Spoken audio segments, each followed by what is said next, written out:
کہ عرب کا مشہور شاعر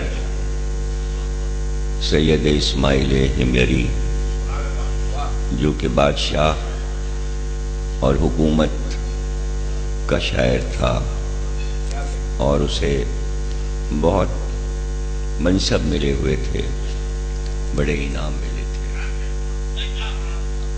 انعام میں اس سے سونے کی تلوار، سونے کی سپر، سجا ہوا گھوڑا دربار سے نکلا تھا، جبکہ وہ اتنے شعر کہہ چکا تھا کہ 4 بیٹیوں کو وہ اشعار یاد تھے۔ بے شمار اشعار مولا کی مدح میں کہے تھے اس نے، لیکن راستے میں ہی یہ اعلان کرتا ہوا چلا کہ اگر کوئی مجھے یہ آ کے بتائے کہ میں نے علی کی کون سی فضیلت پر شعر نہیں کہا تو مجھے جو یہ بات بتائے گا میں یہ سب چیزیں اسے انعام میں دے دوں۔ ظاہر ہے کہ اس بات سے یہ بھی پتہ چلا کہ لوگوں کو اس کے اشعار یاد تھے اور انہیں پتہ تھا کہ وہ کون کون سی فضیلت پر مولا کائنات کے شعر کہہ چکا ہے۔ پھر اسی مجمع میں کہ جہاں ہر ایک یہ خواہش رکھتا تھا کہ یہ سب کچھ مجھے مل جائے، ایک شخص آگے بڑھا اور اس نے کہا کہ ہمیری ایک فضیلت تم نے مولا کی نظم نہیں کی ہے۔ اسے بہت حیرت ہوئی اور کہا سنا دو تاکہ میں اس پر شعر کہوں۔ تو اس نے کہا ایک دن مولا کائنات علی وضو کر کے اٹھے اور چاہتے تھے کہ نالین پہنے اور پیر اس میں ڈالیں کہ ایسے میں اوپر سے ایک عقاب اڑتا ہوا آیا اور اس نے مولا کی نالین میں سے ایک سانپ کو پکڑ لیا اور سانپ کو پکڑ کے وہ اڑ گیا اوپر۔ لوگ دیکھتے رہ گئے۔ اس نے کہا ہاں یہ والی فضیلت تو میں نے کبھی سنی نہیں تھی، میں اس پر شعر کہوں گا، لیکن یہ تو بتا کہ اس واقعے سے اس فضیلت سے کیا پتہ چلا۔ کہا کہ سانپ جیسے موذی جانور پر باز نظر رکھتا ہے کہ علی کو ضرر نہ پہنچے، یہ اس پرندے کی معرفت تھی کہ زمانے کو بتایا کہ ہم کس طرح علی کو بچا رہے ہیں زہریلے جانور سے، حالانکہ مولا کا وہ کچھ بھی نہیں بگاڑ سکتا تھا، اس لیے کہ جو جھولے میں کلہ اجدر کو چیر۔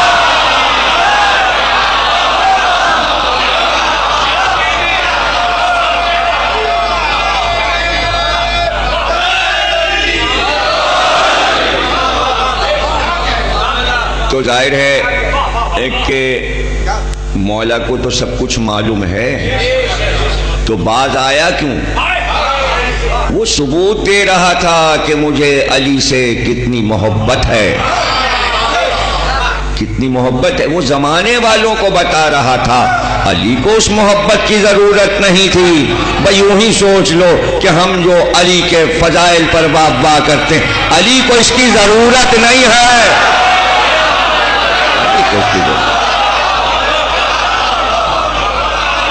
ان کا مرتبہ اعلیٰ ہے، ان کا مرتبہ بلند ہے۔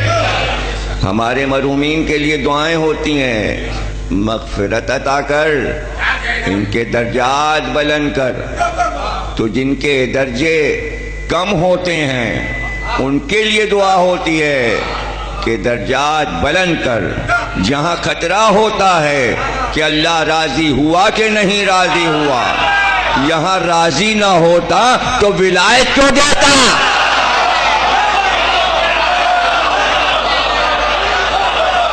ولایت کیوں دیتا ہے؟ اور بتا چکا میں کہ جو عہدے آپ دیتے ہیں عوام دیتے ہیں، اشخاص دیتے ہیں، وہ عارضی ہوتے ہیں اور اس میں ایک گنجائش ہوتی ہے، جب چاہیں گے ٹانگ پکڑ کے کھینچ لیں گے، جب چاہیں گے اتار دیں گے، جب چاہیں گے نعرے لگا کے اور گو گو کر کے بھگا دیں گے۔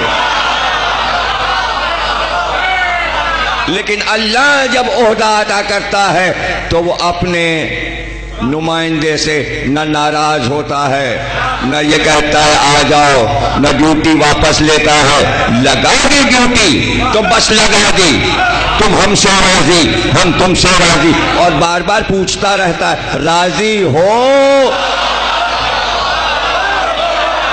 راضی ہو۔ اس لیے سورہ ضحیٰ میں کہا اتنا عطا کریں گے، اتنا عطا کریں گے کہ تم راضی ہو جاؤ گے، فترضا، تم راضی ہو جاؤ گے۔ تو یہاں اللہ تیار بیٹھا ہے راضی کرنے کے لیے۔ آپ دعائیں مانگ رہے ہو رضی اللہ تعالیٰ، رضی اللہ تعالیٰ، رضی اللہ تعالیٰ، اتنا اس رضی نے پریشان کیا ہے۔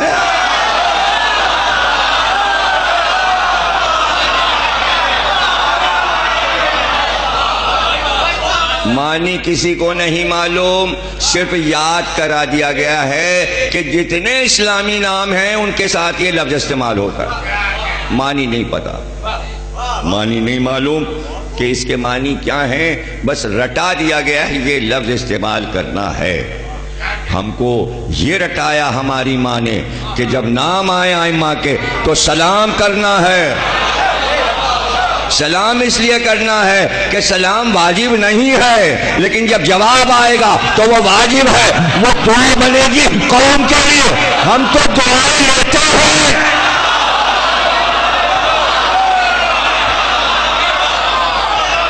ہم تو دعائیں لیتے ہیں، ہمیں کیا حق ہے ہم ان کے لیے دعا کریں؟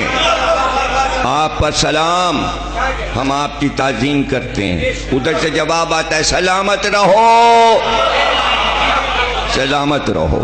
امام زمانہ فرماتے ہیں ہر وقت تم پر ہماری نظر رہتی، ہماری نظر تم سے ہٹتی ہی نہیں،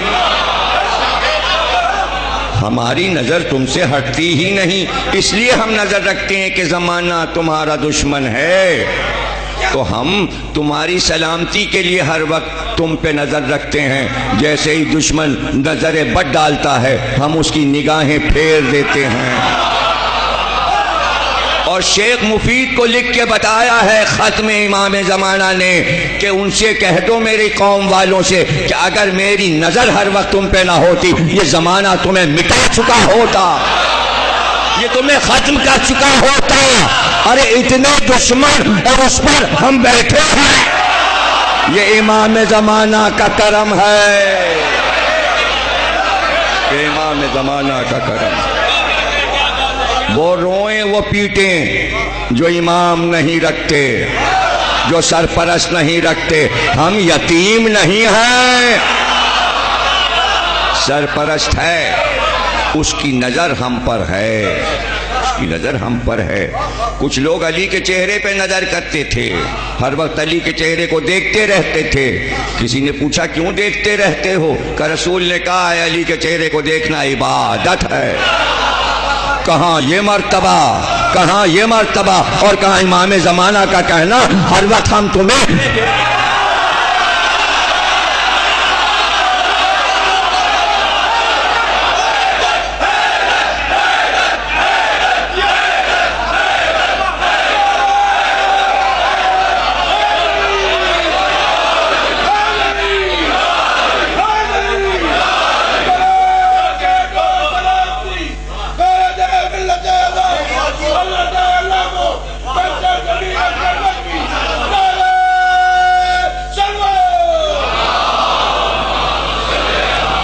چلے ہم آپ کو تو دیکھ نہیں پاتے، آپ ہی ہمیں دیکھتے رہیے۔ ایک طرفہ محبت سہی ہم نہ دیکھ پائیں، لیکن پھر یاد رکھیے گا جب آپ آئیں گے تو پھر ہم دیکھتے ہی رہیں گے، ہم کچھ اور نہیں، بس ہم آپ کو دیکھے جائیں گے۔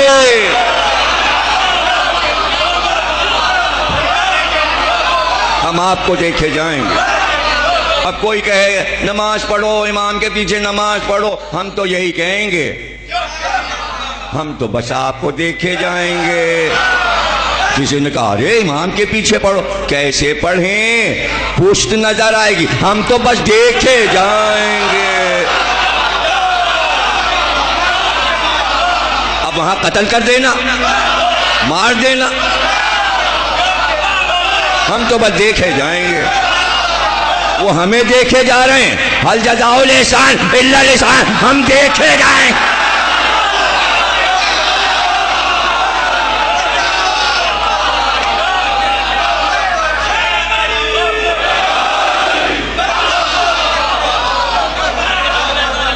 عبادت جو ہے، جب دادا کا چہرہ دیکھنا عبادت ہے تو پوتے کا چہرہ بھی دیکھنا عبادت۔ جو ایک کے لیے وہ 12 کے لیے، اب اس سے بڑی عبادت کون سی؟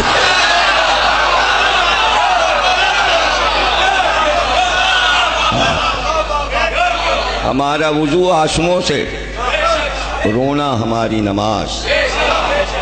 اب تو ہم آپ کا چہرہ دیکھیں گے، عبادت عظیم ہے۔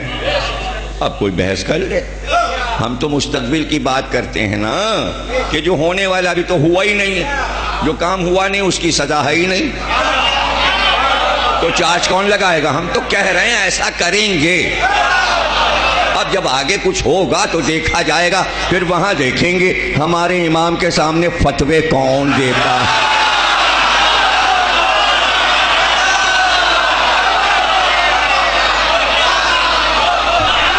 پھر دیکھتے ہیں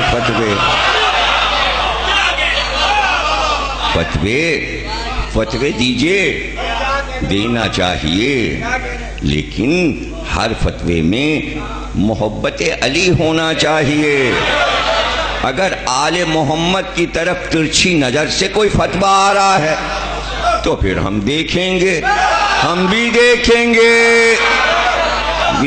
گے۔ فتویٰ یہاں نہیں ہے۔ معصومین کی شان میں آپ کچھ نہیں کہہ سکتے۔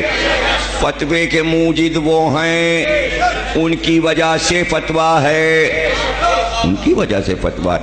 کسی نے ممبر پہ نجف میں پڑھ دیا، آیت اللہ ذیشان جوادی صاحب نے اپنی کتاب العباس میں لکھا یہ واقعہ، وہ نجف میں بیٹھے ہوئے تھے، وہیں کا واقعہ ہے کہ کسی نے پڑھا، ہاں حضرت عباس کا کیا کہنا، بہت شجاع تھے، مگر فقہ میں کمزور تھے۔ پڑھ دیا اتنا، اپنے علم میں کسی کو جب ناز ہو جائے تو وہ ہر ایک کو کہتا ہے ہم سید ہیں۔ حضرت عباس تھوڑی سید تھے، کاہے کے سید؟ اگر عباس سید نہیں تو کوئی دنیا میں سید نہیں۔ ویسے ہی میں کہہ رہا ہوں اگر عباس فقیہ نہیں تو دنیا میں فقہ ہے ہی نہیں۔ اب دیکھیں نا، یہاں پر ایک پورا مطالعے کا سمندر ہوتا ہے۔ حبیب ابن مظاہر کو خط لکھا امام حسین نے تو کہا مرد فقیہ۔ حسین کی نظر میں حبیب فقیہ تھے، ورنہ امام کے سامنے کسی کی فقہ نہیں چلتی، فقیہ تھے۔ ورنہ کسی کی مجال امام کے سامنے تھی کہ امام سے یہ کہے وقت نماز آ گیا۔ اب دیکھیے یہ فقہ میں باریکی ہوتی ہے، یہ حبیب کی ہی ہمت تھی کہ امام سے کہیں کہ آخری بار آپ کے پیچھے نماز پڑھنے وقت نماز آ گیا۔ اب جو باریکی میں بتاؤں گا تو آپ کو پتہ چلے گا فقہ ہوتی کیا ہے، ابھی پتہ چل جائے گا آپ کو۔ یہ تو واقعہ آپ نے سنا ہے، حبیب نے کہا وقت نماز آ گیا، اللہ تیری عبادت کو باقی رکھے، تو نے وقت نماز یاد دلایا۔ تو پوچھا گیا بعد میں ائمہ سے کہ یہ جو حبیب نے یاد دلایا تھا تو کیا امام کو نہیں پتا تھا وقت نماز آ گیا؟ امام کو تو پہلے معلوم ہونا چاہیے۔ کا سورج نصف النہار پہ آ رہا تھا. حبیب نے اوپر سر اٹھایا لیکن وہ جو بال برابر کا فرق وقت میں ہے وہ حبیب کو نظر نہیں آ رہا تھا. وقت اس وقت آیا جب حسین نے کہا اللہ اکبر.